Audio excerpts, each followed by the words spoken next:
So let's talk about the engine room of the world's largest democracy, the Parliament of India. Now, it's so much more than just an impressive building. This is the place where the hopes, the debates, and the dreams of over 1 billion people are supposed to be shaped into the laws we all live by. But how does that actually happen? How does it all work? Well, let's dive in and find out together. Our tour starts right here, with this stunning new Parliament building in New Delhi. And I want you to see it as more than just a piece of modern architecture. Think of this as the crucible for a new India, a nation that's really on the move. It's bigger, it's more technologically advanced, and it's designed to reflect a growing, ambitious country whose future is being debated and decided right inside those walls. And when you see them side by side like this, it tells a really powerful story, doesn't it? On the left, you've got the iconic circular building, now known as Samvidhan Sadan, or Constitution House. I mean, for over 70 years, that was the stage for India's democratic story. And on the right, the new chapter. The message here isn't about replacing the old, it's about evolution. It's a visual reminder that democracy isn't something that's frozen in time, it has to honor its past while building for the future. So here's our game plan for this journey. First up, we're going to take a quick tour of what democracy really means in this context. Then we'll get to know the two main groups of people inside, the lawmakers who make the rules and the government who puts those rules into action. After that, we'll follow the incredible journey of an idea as it becomes law. We'll also look at the all-important safety features, the checks and balances, and some of the real challenges the system faces. And finally, we'll tie it all together and talk about why this whole thing truly matters to you.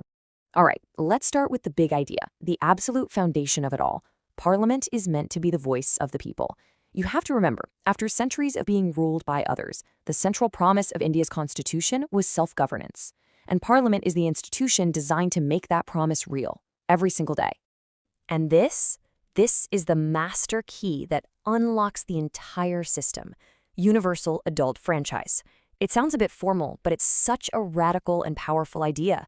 It simply means that your right to vote has nothing to do with how much money you have, what your last name is, your gender, or your religion. Every adult citizen gets a say. This simple, profound principle is the bedrock of Indian democracy. It's the moment the power truly shifts to the citizen, who then gets to choose who represents them. Okay, so the people have spoken, they've voted, and they've sent their chosen representatives to Delhi. These folks make up what we call the legislature, the branch of government that's responsible for making the nation's laws. So let's step inside and see how it's actually set up. Now, India has what's known as a bicameral system. It's a fancy term that just means parliament split into two houses or two chambers. You've got the Lok Sabha, which translates to the House of the People, and the Rajya Sabha, the Council of States. They both have to agree for a law to pass, but they represent different things, which creates a really crucial system of checks and balances right there in the lawmaking process itself. This right here is the Lok Sabha. Think of this as the place where the raw, direct will of the people lives. The members of parliament, the MPs you see here, are the ones you vote for in the general elections every 5 years. This is so important because the political party or the group of parties that wins a majority of these seats gets to form the government. Why? Because they have the direct mandate from the people of India. And then you have the Rajya Sabha. Now, this chamber works a bit differently. Its members are not elected directly by you and me. Instead, they're chosen by the people we elected to our state legislatures. This is a brilliant mechanism. While the Lok Sabha represents the people as a whole, the Rajya Sabha represents the interests of the individual states. It ensures that the voices of different regions are heard loud and clear, maintaining India's federal balance. So, making the laws is one massive job. But who's in charge of actually carrying them out? Who runs the country day to day and makes sure those laws are put into practice? Well, that's the job of the executive. The union executive has a few key players. You've got the president, who is the formal head of state, and the vice president. But the real day-to-day executive power, that rests with the Council of Ministers, which is led by the Prime Minister, the head of government. And here's the critical connection. The Prime Minister and their team of ministers have to be members of Parliament. This means the people running the government are drawn directly from and are accountable to the people who make the laws. So we have our lawmakers and our government, but how do they actually create a law?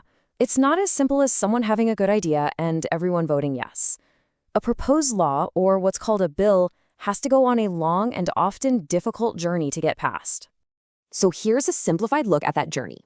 First, a bill, which is really just a draft of a law, is introduced in either the Lok Sabha or the Rajya Sabha. It then usually gets sent to a smaller committee of MPs from different parties. This is where the real deep dive happens, away from the TV cameras. After that, it comes back to the main chamber for a detailed clause-by-clause debate. Now here's the big hurdle. It has to be passed by both houses.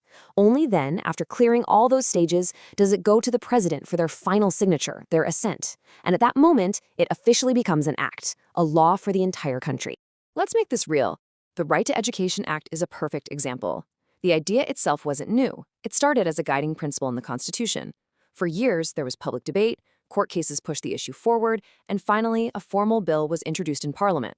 It was studied in committees, debated passionately in both houses, and finally passed in 2009. It's an amazing story of how the machinery of Parliament can take a noble aspiration and turn it into a concrete, life-changing right for millions of children. Now, for a democracy to stay healthy, you need a system that prevents any one part of the government from becoming too powerful. Think of it like a three-legged stool. If one leg is too long, the whole thing topples over. That's the idea behind checks and balances.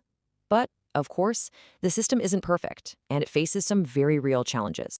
One of the biggest checks on Parliament's power actually comes from outside its walls, the judiciary. The courts, especially the Supreme Court, act as the guardians, or you could say the ultimate referees of the Constitution. They have this incredible power of judicial review, which means they can examine any law passed by Parliament. And if they find that a law violates the basic principles of the Constitution, they can strike it down. It's the ultimate safeguard for a citizen's fundamental rights. But this system faces internal challenges too. I mean, this cartoon is a bit of a joke, but it points to a really serious problem: frequent disruptions in Parliament. Now look, protest is a vital part of democracy, but when debates are constantly stalled and work can't get done, it starts to undermine the whole purpose of the institution. Precious time that should be spent on making laws and holding the government accountable just gets lost. And the data? Well, the data tells a pretty stark story. Just look at this chart. The very first Lok Sabha back in the 1950s met for 677 days over its 5-year term. Fast forward to the 13th Lok Sabha, and that number was nearly cut in half, down to 356. So what does that mean in practice? Fewer sitting days can mean less time for in-depth debate, less scrutiny of government actions, and a much greater risk of laws being rushed through without proper thought. So, we've walked through the buildings, we've met the different players, we've seen the process, the good and the bad, but let's bring it all home. What does any of this have to do with you? Why should you care about what happens inside those chambers in Delhi? Well, because democracy is not a spectator sport. It just isn't. The laws that are debated and passed in Parliament impact everything in your life, from the taxes you pay, to the quality of your education, to the very rights and freedoms you enjoy. The ultimate check and balance in any democracy is an informed and engaged population, a citizenry that asks tough questions, participates in the conversation, and holds its elected leaders accountable. Your engagement is the fuel that makes the entire system stronger. You know, this quote from former Prime Minister Atal Bihari Vajpayee really captures the spirit of it all. Governments and political parties are temporary. They come and they go, but the nation and the democratic framework that holds it together, that's what's meant to endure. Protecting the institution of Parliament is always more important than any single political victory. And that really brings us to our final thought for today. The entire system is built on this one powerful idea, that Parliament is the voice of the people. But that idea only truly works if the people choose to speak up. So the question we want to leave you with is this: in a democracy of over 1 billion people, how are you going to make your voice heard?